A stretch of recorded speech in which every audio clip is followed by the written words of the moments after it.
So we had a bit of a change in the agenda this morning, and I would like to welcome Graham Collier to the stage. He is the portfolio manager and seed treatment strategy lead at New Farm, and today he's going to share with us ultra early seeding and a New Farm herbicide trial. So please help me welcome Graham to the stage.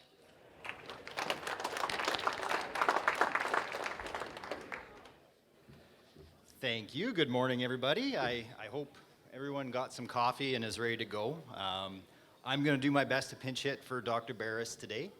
I'm a graduate student of Dr. Beres's and Dr. Dean Spanner at the University of Alberta. And for the last 7 years, we've been working on the project that I'm going to share with you today. So in 25 minutes, I'm going to do my best to go through 7 years and 4 experiments. So buckle up, we'll go through it fast. I'll sacrifice a few details along the way and make sure there's some time for questions at the end for us to all go through. So ultra early wheat seeding. I'm sure lots of you have seen a partial presentation on this in the past at some of the conferences that have been around, seen some of our earlier results and seen some of the benefits that we're seeing out of this really simple shift to earlier seeding from when we're traditionally seeding to a soil temperature type triggered system that puts us in the field. Actually, the earliest time we were in the field in the experiments that I was running was 8 years ago today. We seeded on February 16th of 2016. So when we talk about managing growing systems and increasing yield on the farm, we're looking at kind of 2 things. So the bottom line that you see up there, the lower line on that graph, that's representative of our on-farm realized yield. So what you're going out and you're combining off the field at the end of the day. And the upper line is the potential yield of that growing system. So that potential yield is based on the genetics that you're using, the environment that you're in, and not so much the management tactics that you're using. The lower line is a result of the management tactics that you're using in that system. So to move that lower line closer to that upper line and gain more yield, we look at altering what our management practices are, or finding ways to synergize our management practices with environment and with the genetics that we're using. So kind of another way to look at that is that your potential yield is unlimited. Water doesn't limit it, genetics doesn't limit it. It's whatever can possibly be grown in that region and in that climate. And then the realized yield is limited by what we're actually doing. So, it says up there, poor fertility. That's probably a bad way to put it. Probably inadequate fertility or an inadequate growing system is what's going to limit our potential yield. Okay?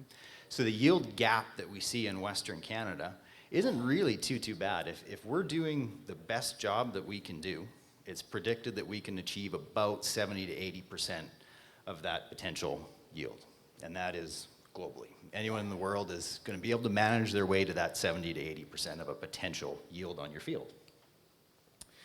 In Western Canada, you can see pretty clearly mimics our soil zone, what our predicted yield potentials are.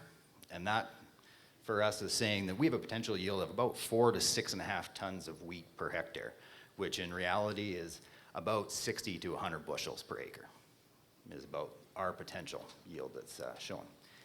Right now, with our systems the way we're growing, we're achieving 60 to 70% of that. So we're off by, depending which end you're at, 10%, 20% of reaching our total potential yield, okay? Which isn't too bad. That's pretty good relative to a lot of places in the world.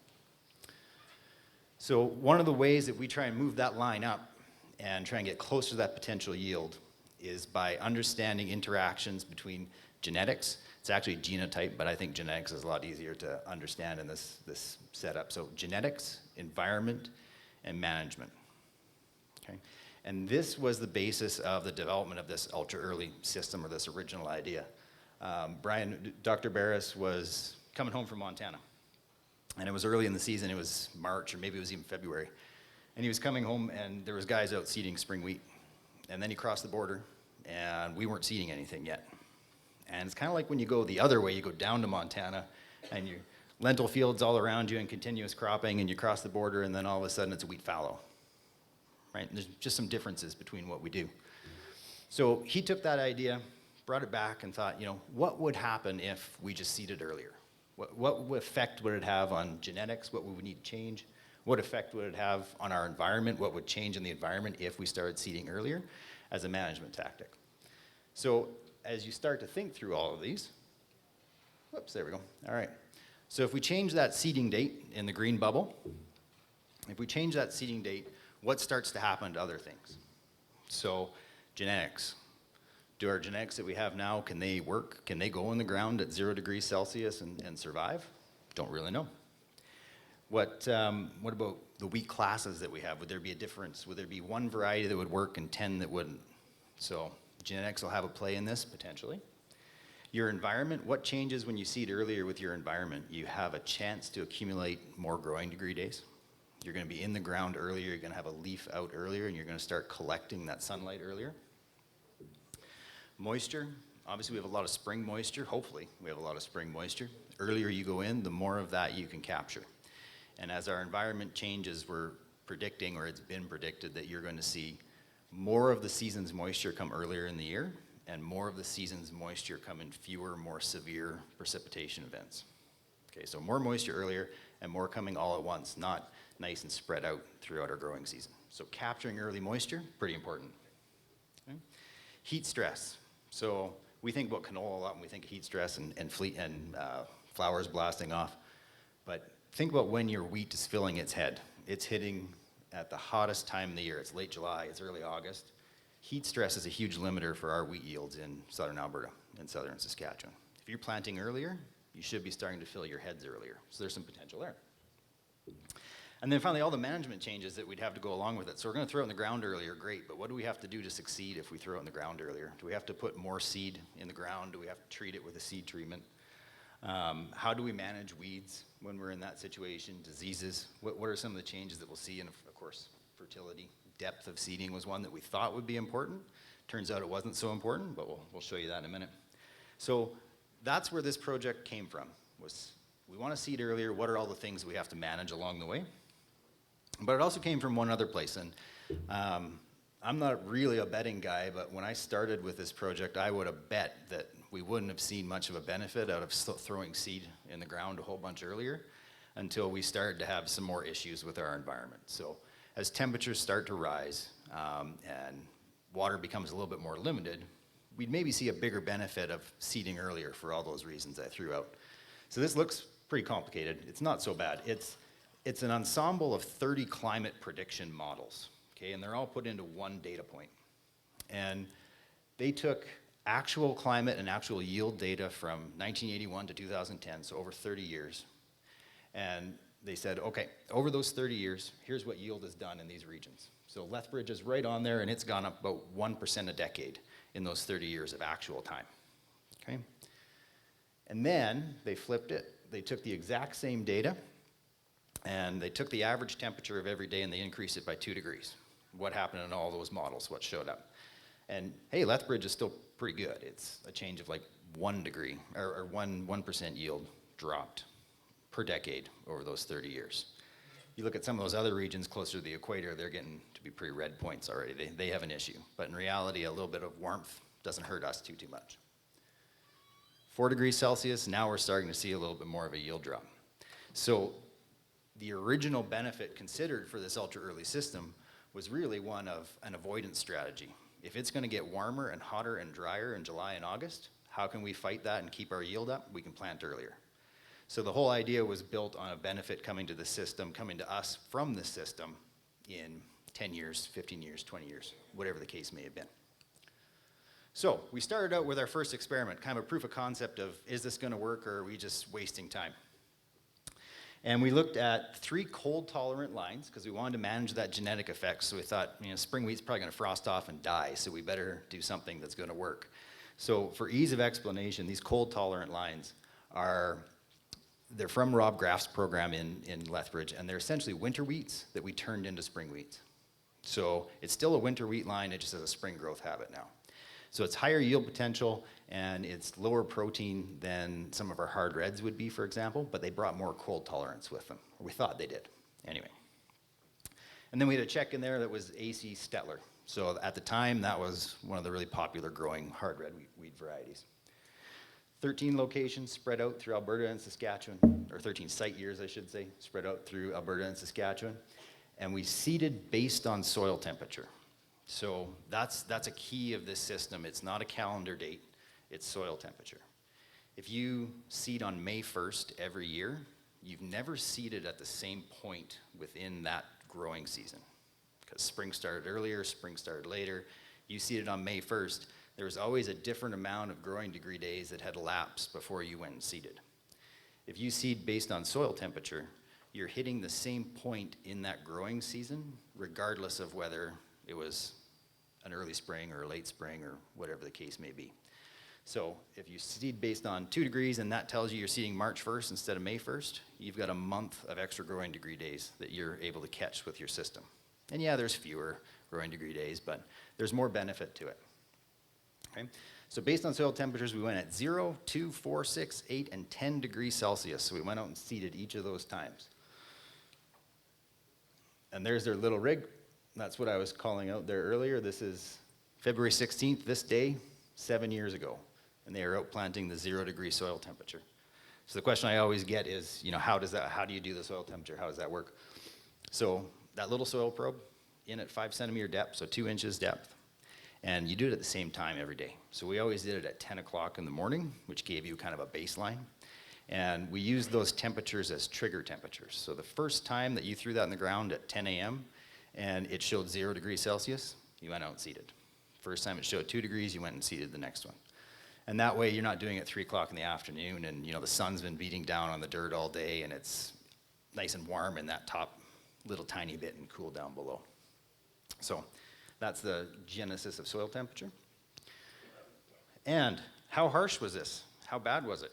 So the green circle that I have there is the number of nights that the Lethbridge site in each of those years had a temperature below 0 after seeding.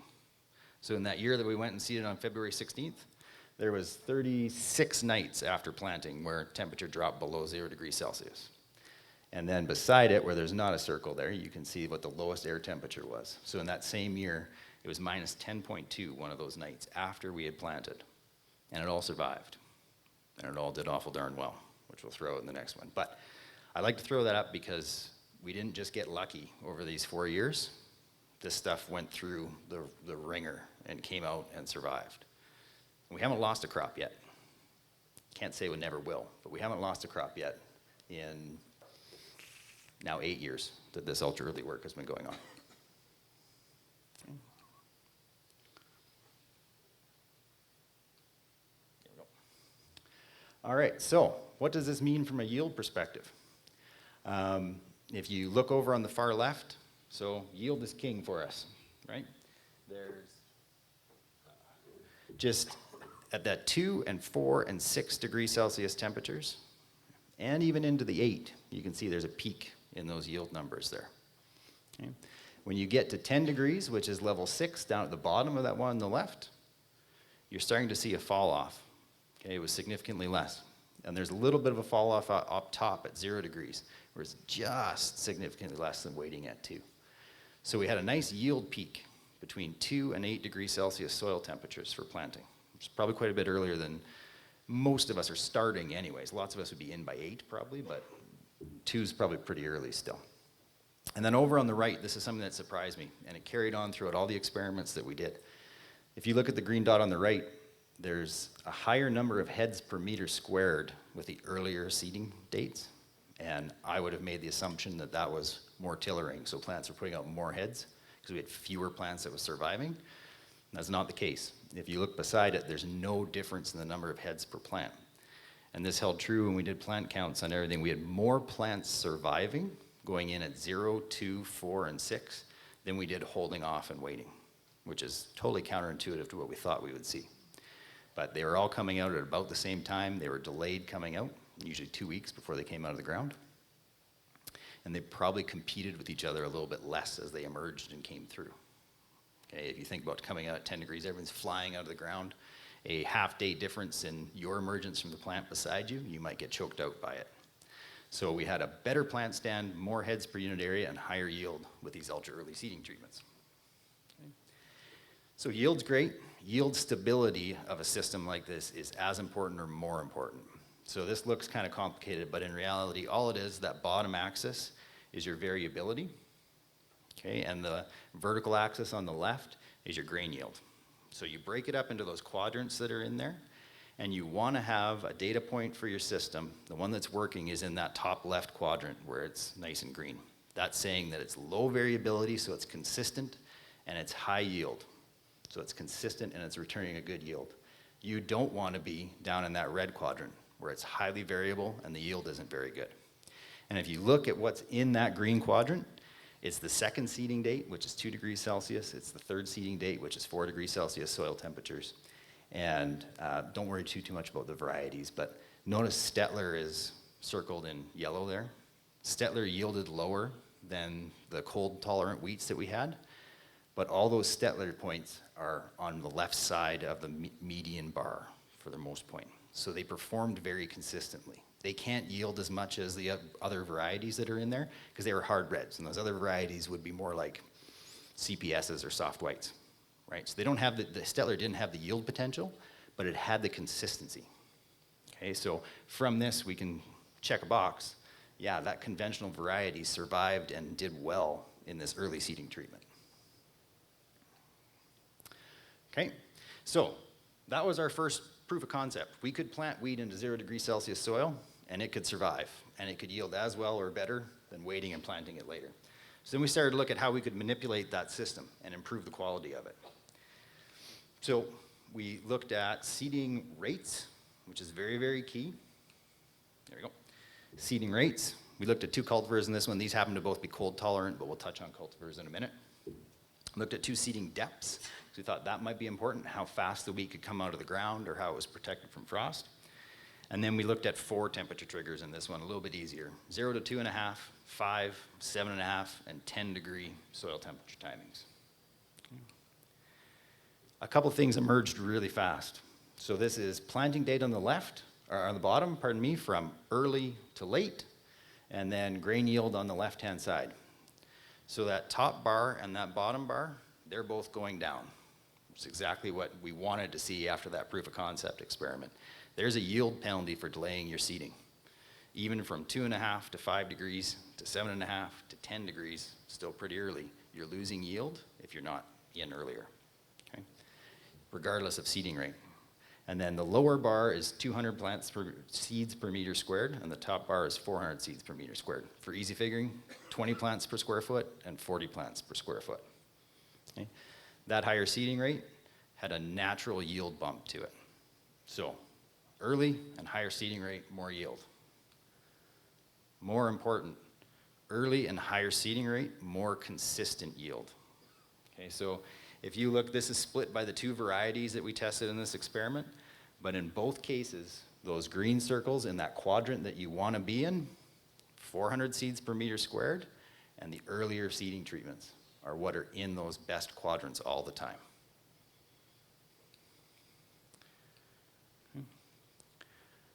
Switch to the data table. I know everyone likes looking at data tables.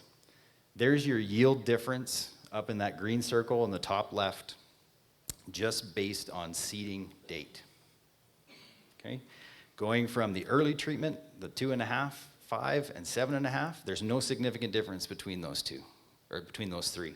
It's only at the 10 where things fell off the side of the world and we started to have a significant yield decrease. Okay? The difference between that 2.5 and the 10 was 5.7 bushels per acre. Then skip down to that next green box, that's seeding rate, 20 plants per square foot versus 40 plants per square foot. 40 plants per square foot had essentially a 4 bushel yield advantage to it over 20. And I know what some of you are thinking, well, not down here, it's too dry. Most of these sites were done in southern, below the 51st parallel. So this data that I'm showing you is 4 years in Lethbridge, year in Swift Current, 2 years in Scott, and I think 1 in Regina that this work is from. Okay, so what did we learn? Didn't need those cold tolerant lines to make the system work. That's pretty awesome for adoption. You guys don't have to go out and find a special wheat variety to do this. You can probably use whatever is in your bin or whatever you happen to be buying that next year. So that's important for adoption. Yield penalty, not for seeding early, but for seeding late. So 2 to 6 degrees, you could argue 2 to 7.5 degree soil temperature was the optimum time to go. Higher seeding rates not only improved yield, but they improved your grain yield stability. So year to year, using that higher seeding rate was the most important factor to increasing your yield stability in ultra early seeding. Soil zone effect, everything I threw up for you there, that was based on those southern sites that I mentioned. We did this work in Dawson Creek, we did this work in Edmonton. When you get into the black soil zones, the effect isn't quite as strong. And the reason for it, if you think about it, here, I mean, we seeded on February 16th. The soil probably wasn't 10 degrees until March 15th, March 20th, whatever the case may be. That's a long window. In Edmonton, you had snow cover longer into the year. It melted off. Later in the season, you had more sunlight every day. So the soil in Edmonton, that black soil, went from 0 to 10 degrees a lot faster than the soil here. So you had fewer days between those planting dates up in the black soil zone than you had here. So this system works very best in the brown and dark brown soil zone. Okay. And then dollar-wise, really quickly, so this was based on $246 a ton wheat, so it's quite a bit more now. But when I did out all the math on this, we looked at the returns of using a May 1st seeding date every year for a 5-year average versus using an ultra early seeding date for those 5 years and planting on that 2 degrees Celsius temperature. You had a difference of about $84 an acre in your return, just from shifting earlier, because we took into account your extra seed cost and everything like that with switching to the system. So pretty easy way to put a little bit more money in your pocket. Okay, so that was our proof of concept, that was our start, and then we switched to how do we optimize this system for management on the farm. And I'll pick up this pace pretty quick, but you know, even in Edmonton, we managed to hit March once.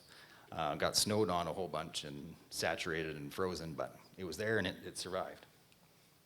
So the next paper that we looked at, the next paper we put out, we wanted to check a whole bunch of cultivars, a whole bunch of wheat varieties, a whole bunch of classes, see what we could find out. Was there something that was gonna just not work in this system? So at the time, this would have been 2017, I think would have been the first year that we put this in the field. We went out and we looked for 2 things in the wheat varieties we chose. We went to all the classes that we had to get material from. We took the most genetic variation that we could find within the classes, and we overlaid that with the varieties at the time that had the most acreage being planted. So it's kind of a hybrid of why we chose the varieties that are in here. But you know, CPS, CW, like hard white, soft white, pardon me. Some hard reds down below. We had Pasteur in there, that was a new variety at the time. And then we had the cold tolerant lines in there too. And this one's really simple. Those green circles on the left versus the red ones on the right in that top graph, every single variety and every single class performed better seeded at 2 degrees Celsius soil temperature instead of 8. There was no interaction, there was no ifs, ands, or buts about it. They all were more stable and they all had more yield when it's planted earlier. Okay. So, one of the challenges we have, this isn't great for a weed management system because you're going in and you're planting as soon as you can in the spring. There's no time for you to go do a burn off. There's nothing up for you to go do a burn off. And a burn off's kind of a pretty important part of your system. You're using modes of action that you can't use in crop. You're helping with your resistance management program by being able to use that burn off. Never mind the benefits of not having that weed competition there. So we wanted to figure out a way that we could manage that, not lose that benefit, and take advantage of some of the benefits that we see out of an ultra early system. So that ultra early system, your plants are coming up earlier, they're canopying over earlier, and you have more plants there, which again was something we didn't really expect. So you've got a great opportunity to use crop competition to your benefit with this system, and we're going to try and augment that with a residual herbicide addition. So this was our last paper. It came out just before Christmas. And we looked at using some soil-applied residual herbicides within this system to increase that weed control. Fall-applied residual herbicides, I should say. I'm not sure if I skipped over that or not. But increase weed control based on their ability to do it on their own, but also increase weed control based on the competition that was there from the crop already. So those two will synergize each other in this respect. So the soil applied chemistries we looked at, they're getting used really commonly right now in pulse crops. So lentils, field peas, your less competitive crops, they're being used quite a bit. Flumioxazin is a group 14 that we looked at, and pyroxasulfone is a group 15 that we looked at in this system. Okay? And the big question that we had was, could we do this or would we start smoking wheat? Would we mash this stuff in the field? If you have a crop tolerance issue with these types of herbicides, they go on the soil surface and they form a layer on that surface, and then your weeds and your crops grow through that layer or put roots down into that layer, depending on what the mode of action is. And when you get crop injury, it's generally because your crop has taken up too much herbicide too fast, and it's not growing fast enough to metabolize it all. And in this ultra-early wheat growing system, you're sitting there in cold, wet soil, you're emerging under stress, and you're probably emerging slower and metabolizing slower than you would be in a normal system. So this is a big red flag for having this herbicide laying on the surface of the soil and then trying to have a crop grow through it. And of course, would there be a benefit to weed control for us? So these are the treatments that we looked at. Flumioxazin on its own at low and high label rates, pyroxasulfone on its own, low and high label rates. And then we had a combination of Flumi and pyroxasulfone that's called Fierce at low label rate and high label rate. And the last treatment was that low label rate of the combination, but we also had an in-crop application laid over top of it. To my surprise, we had no crop injuries show up in any of these treatments in any of the sites. No significant crop injuries, 5%, something like that. But it is quite amazing, especially in Edmonton, in the heavy black soil that it was in. We had snowfalls on these. The seeds sat and the seedlings sat in saturated soil where this herbicide would be releasing off the soil into the water solution and going into those plants. We had no yield effect and no visual phyto from these. So it was a nice, pleasant surprise to be able to have these working. In terms of weed control, I won't go into any of the data there, but several of the treatments had 80+% control out 63 days after emergence, so well into the growing season. It was pretty obvious even at harvest where the higher rates and where the combination treatments were, because you had significantly better weed control in those. And of course, the one that had the over-the-top treatment and at the in-crop treatment, I mean, that product was going after fewer, smaller weeds. So it was spick and span, real nice and clean. The important part of this for the system, all those weed management things I mentioned, that's great. But what we found was that when there was an effect of early planting, so the graph on the right is the southern sites, graph on the left is the northern sites. The northern sites in this experiment, we didn't see a yield difference between early and late seeding. The southern sites here, Lethbridge, we did. When there was a yield difference, there was a stability effect of having the herbicide in the system. So you had higher yield potential and greater stability when you had the herbicide combined with the ultra-early system. Not a specific herbicide, just had a herbicide treatment in there. Okay. So that kind of leads us to the ultimate recommendations, which if you're going to try this on your farm, a few things to consider. So field selection, obviously you're going in early, so you need a field that you can get to. You need a field that doesn't have a whole bunch of potholes in it or anything, so that you can seed the whole thing that early.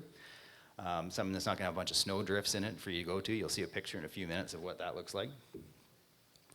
Soil temperature triggers, that 2 to 6 degrees Celsius is the sweet spot. 2 to 7.5, kind of same thing. That's your sweet spot. I get a lot of questions about how soon should I start, where should I go? Should I go right at 2? Should I wait? In reality, there was no penalty really to going at 0. There's a much greater penalty to be going after 7.5.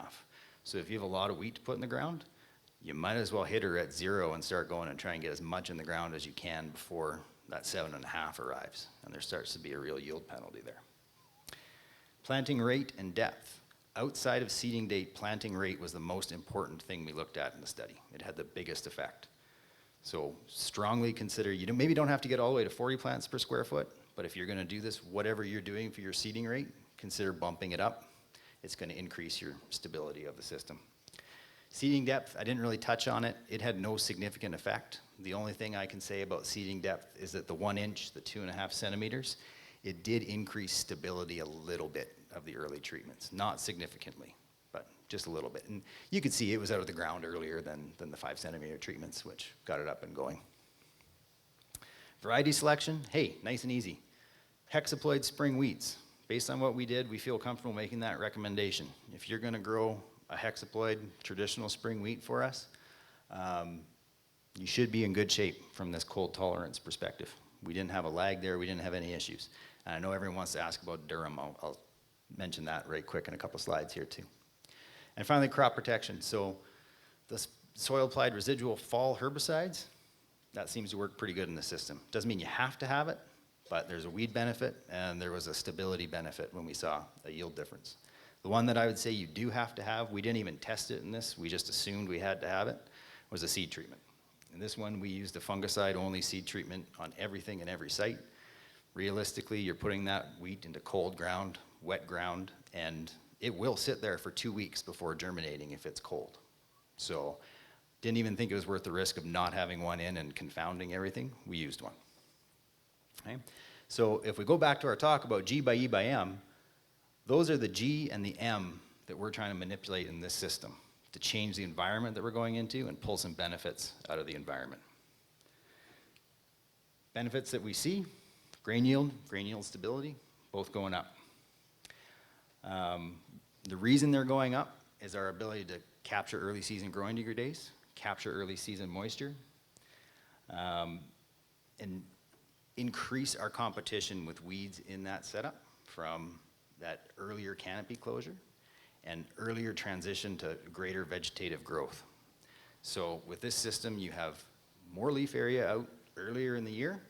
You can have potentially a flag leaf out by the time June 21st comes around. That's our greatest growing degree day accumulation.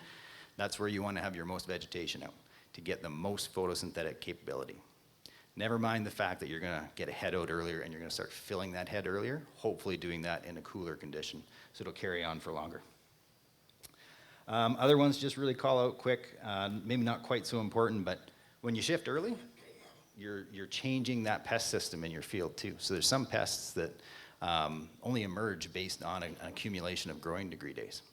So something like wheat stem sawfly, you could get ahead of. Something like wheat midge, you get ahead of because it's not coming out until later on in the season, and you could be past or to anthesis by the time wheat midge comes out, as an example. Okay. And then last but not least, distribution on your farm. If you're starting earlier, you can spread out your number of days that you're seeding, or you can finish earlier. So you can get to, like your canola, for example, at the ideal planting temperature for your canola, which is usually pretty tough. You're usually still finishing up peas or getting through your wheat before you get to that canola acre. Okay. So future directions. Brian asked that I toss this in there because that's kind of the wrap-up of our initial study, is the development of that system. But he's got a few others ongoing right now. So the first one that he has going has been going for a couple years already. He's looking at how openers would affect the system, and he is looking at that seed treatment effect with those, he's got 5 soil temperatures in that one. So that one's been going on for a little while, and it's based on some work he'd done in the past where opener affected survivability and yield. But there's some newer work going on with durum. So same idea, same system, but using durum tetraploid wheat instead of the hexaploid wheat. And the initial results that he was able to share look kind of just like the spring wheat I was talking about. So if that graph with the line sloping down, you had a little bit lower when you went at 0, your peak was at 2, and then it was a diminishing yield curve all the way up to that 10 degrees Celsius soil trigger. The next item they were trying was that same experiment I just showed you, but they've added a dormant seeding treatment because we were getting lots of questions about that. So dormant seeding is going in like end of November, December, throwing your seed in the ground and letting it sit frozen and then come up on its own in the spring. Easiest way to describe it. So they've added that treatment in. Here's the poor guys in Swift Current putting it in on December 4th. Yeah, pretty chilly. I can't believe that little drill can actually get into the ground, so the ground must just be frozen. Okay. And here's the yield response with it. So that very far point on the left that's down kind of low, that's the dormant seeding. That's the yield response. And then as you go over to the right, it shows as a curve, but in reality, your 2.5 is the highest, and it's a straight line down to get to 10 degrees Celsius. But keep in mind, that dormant looks really bad, but it's not much worse than 10. And we're putting an awful lot of wheat in the ground at 10. So that makes it look like, oh, I'd never dormant seed, but maybe it is something. It's risky, but maybe it's something. And then finally, there's been some good adopters about this. So Brian likes his Twitter a lot, and he likes to save pictures of it. So I went to school with Jay way back in the day, and he's got this out and he's got it tried, and he had some early in the ground last year, I think, and he was poking at some people to get going. And then this next one here is Matthew and Farley Gould. They're out by Concert. My farm's out by Castor, so these guys are right close to me. And they've been doing this for 2 or 3 years. And they use it to be able to get their wheat in and out of the way. And then they spend more time on their canola. And they have a second farm in Saskatchewan they go to. So this is a big time management tactic for them. And of course, they're getting a yield benefit out of it. Okay. That one happens to be in Weyburn, over by Regina, where they've had some good luck. So that's it for me. I'm a little bit over time. We might have time for a couple questions, but if you have any specific questions, details I skipped over, please come find me. Happy to chat with you, and we'll go from there.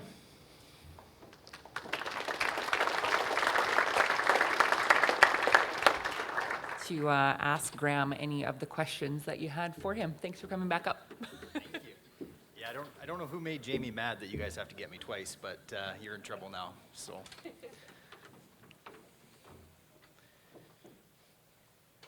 I know there was a question about what different crops could be seeded as a whether that be barley or hemp for the early seeding. Is there any benefits for those other crops that were seeded early? Sure, yeah, that's a good question. So I mean, traditionally, I think most of you have probably considered throwing your peas in first and then being the most frost tolerant, and I've never seen evidence to say that's not true. Specifically when it came to cereals, there's quite a bit of work done in Ontario on this. There hasn't been a whole lot done in Alberta yet, but wheat seemed to be the most tolerant to that early seeding and that cold ground and cold conditions after emergence, followed by barley, followed by oats.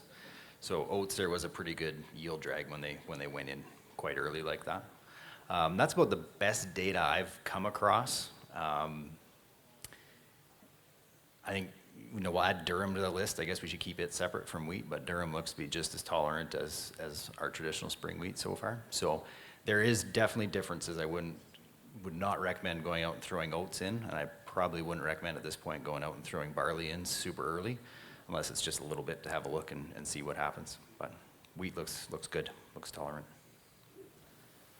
Okay, we were wondering here whether 40 is really your optimum, or maybe is it like 30 plants per square foot? Like maybe it's maybe not exactly like up to that. So do you have any idea where it might be?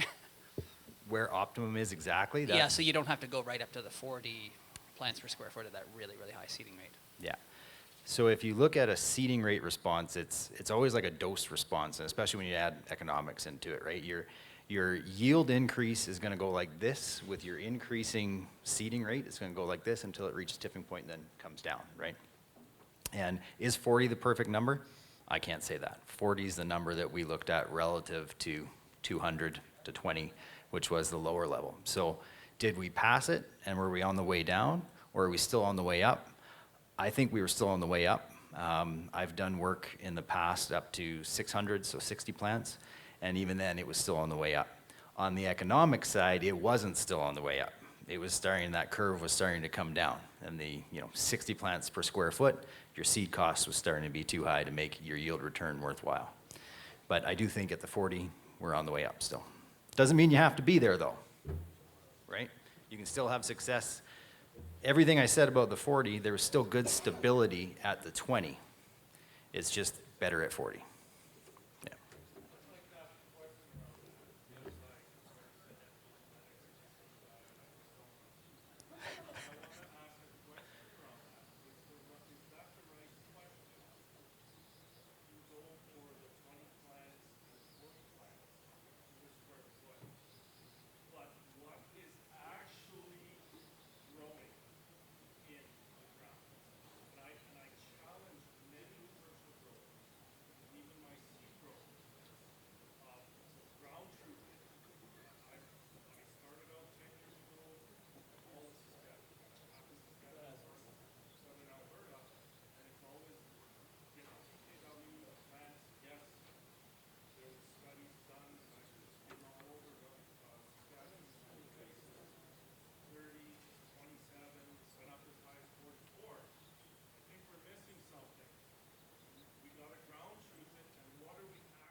Yeah, very fair point.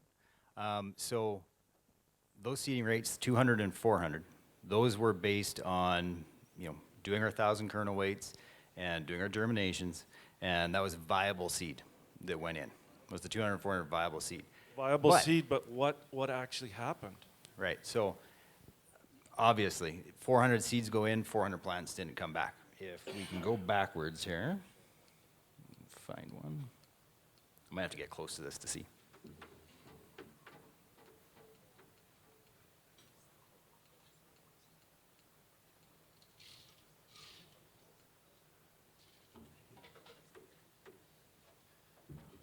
Okay, I'm gonna have to use a laser. Do I have a laser pointer on here? I do.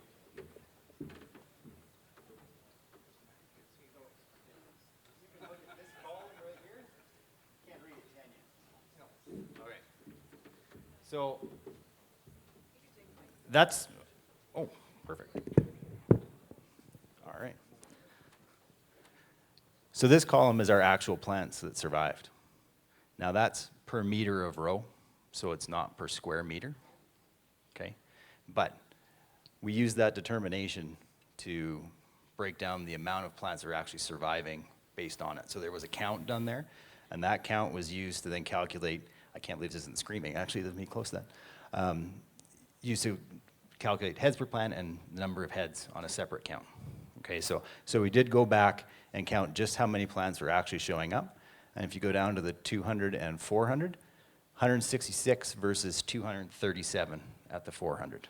So again, that's not saying there's only 237 from 400 seeds, that mortality was that high, because it's a different unit. But the difference here, the 237 to 166, it's quite a few plants in that narrow space, and that's where that increase in stability came from.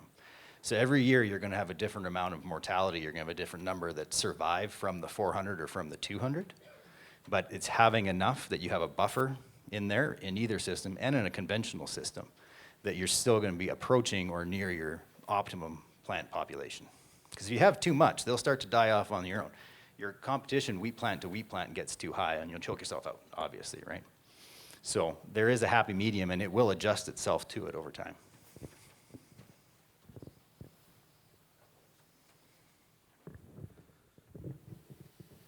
I'm just curious, I guess, if you think there'd be a difference between different openers, like a disc opener to a hole opener, just due to the disturbance, just having a hole opener, blackening that row, is that going to benefit, or is that actually going to speed up emergence? And yeah, just what is your opinion on that? Mm-hmm. So, I mean, we looked at discs and hoes, just in the trial setups that we had. Like Lethbridge here was a hoe, Edmonton was a disc, for example.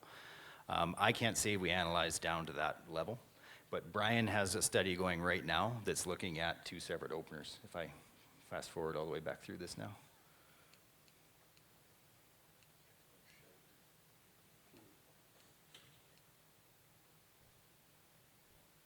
There you go. So yeah, he's got a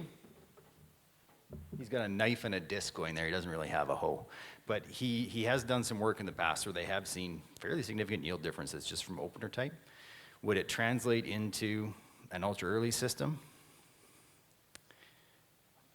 I don't think the amount of heat differential you'd see from the opener and the turn would probably make too much difference and get you significantly out earlier. But what you could see is if you had a deeper furrow there, you could collect up a lot more snow or a lot more moisture in that spot. And I can't say what's right. I mean, that could insulate you from a really cold night, or it could hurt you because that water was sitting there longer and saturated longer. So don't have an answer for you, but hopefully we will out of this one. Which is better in a non-ultra? Oh, great question. So in full disclosure, I seed with a 9350 box drill still, because I'm seeding barley for cows. So, but in my trials that I've done, I've always liked the knife or the disc opener just because it cuts through everything for me. Which one is better? I'm sorry, I couldn't say. There's so much variation farm to farm and setup to setup. Yeah. Perfect. Thank you so much for coming back up. Thank you. I'll take this. Yeah. one cardinal sin that I committed earlier on. I forgot to recognize the folks who are sponsoring this research. So it was WGRF, Alberta Innovates, and the Alberta Wheat Commission that sponsored most of the early ultra seeding work. So we very much appreciate their help with it. Thank you.